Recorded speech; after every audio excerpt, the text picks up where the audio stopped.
Hi అండి, అందరికి వందనాలు. మీరు బాగున్నారు సార్? మేము కూడా బాగున్నాం దేవుని కృప వల్ల. ఒక వాక్యం చూసుకుందామండి. రోమ 3:23లో ఏం చెప్తుందంటే, ఏ భేదము లేదు, అందరూ పాపం చేసి దేవుడు అనుగ్రహించే మహిమను పొందలేకపోతున్నారు. 24 ఏం చెప్తుందంటే, కాబట్టి నమ్మువారు ఆయన కృపచేతనే క్రీస్తు యేసు విమోచనం ద్వారా ఉచితంగా నీతిమంతులమని చెప్తుంది. దేవుడు నాకు ఉచితంగా నీతిమంతులుగా చేశాడండి. నా యొక్క మంచి పనుల ద్వారా కాదు, నేను చేసిన మంచి క్రియల వల్ల కాదు, నేను ధర్మకార్యాలు చేసినటువంటివి ఏవి కాదండి. నేను 2021లో ఈ రక్షణ నాకు ఇచ్చాడండి దేవుడు. నేను అంతకుముందు ఎన్నో సంఘాలకు వెళ్ళాను. ఏ సంఘంలో కూడా ఈ గొప్ప రక్షణ నాకు ఇవ్వలేదండి.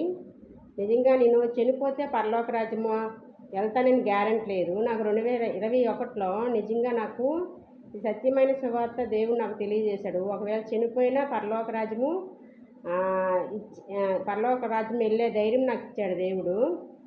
నిజంగా పేతురికి ఎలా అయితే పరలోకపు తాళపు చెవులు ఇచ్చారో దేవుడు నాకు కూడా ఇచ్చాడండి. నిజంగా మనం చనిపోతే ఎక్కడికి వెళ్తామని భయం ఉండేది ఫస్ట్ నాకు. ఇప్పుడు చనిపోయినా నాకు భయం లేదండి. ఎందుకంటే పరలోక రాజ్యవారసులుగా దేవుడు నన్ను చేశాడు కాబట్టి నాకు భయం లేదండి.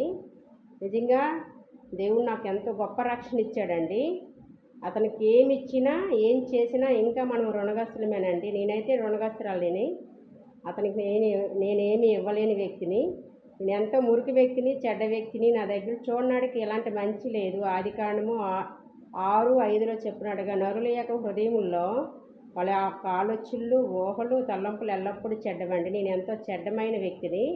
నా హృదయం మోసకరమైనది. నేను అబద్ధమాడే వ్యక్తినండి. నిజంగా దేవుడు నాకు ఎంతో కృపనిచ్చాడు.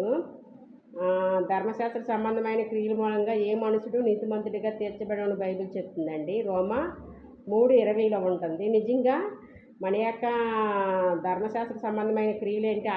ఆజ్ఞల ద్వారా మనం వెళ్ళాలనుకుంటే మళ్ళీ రోమా 3:10లో ఏం చెప్తుందంటే, ప్రతి నోరు ముయ్యబడుతుంది. ఆజ్ఞల ద్వారా వెళ్ళాలనుకుంటే ఎవరు వెళ్ళలేరండి. యేసుక్రీస్తు చిందించిన రక్తం ద్వారా మాత్రమే పరలోక రాజ్యం. నిజంగా దేవుడు నాకు ఆ పరలోక రాజ్యవారసులుగా చేశాడు. దేవుడు తన యేసుక్రీస్తుని నాకు ఇచ్చి తన సొంత కుమార్తె వల్లే నాకు చేశారండి. నిజంగా నా కుటుంబాన్ని కూడా దేవుడు పోషిస్తున్నాడు, నన్ను కూడా పోషిస్తున్నాడు, మా పిల్లలకు కూడా మంచిగా చదివిపిస్తున్నాడు. నిజంగా ఇవన్నిటికంటే మాకు పరలోక రాజ్యము మాకు వెళ్ళడానికి దేవుడు మాకు అవకాశం ఇచ్చాడండి. ఇంతవరకే చెప్పాలనుకుంటున్నానండి.